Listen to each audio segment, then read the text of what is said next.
Hi, I'm going to show you how the if primitive works. The if primitive acts as a conditional statement. This command or reporter runs the condition. If the condition reports true, it executes the list of instructions. The instruction list will be run only if the condition, the first input, is true. If the condition is false, nothing happens. Here are some examples. Type this in the command center. If heading equals 0, hide turtle, wait 10, show turtle. In plain English, here's an example.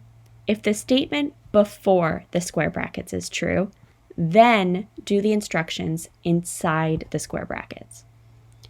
Now I'll type this in the command center. Write 90. And then go back to the if line and press enter. Nothing happened because the condition was false. The turtle was not heading in the 0 direction.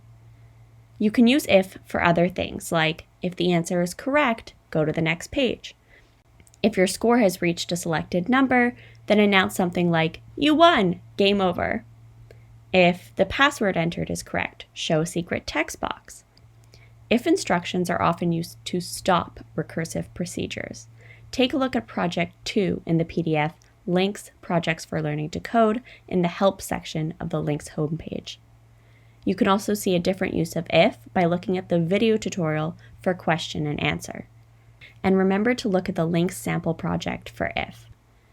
After you understand how if works, I suggest you look at the tutorial for if else. That's it for now. Thanks. Until next time.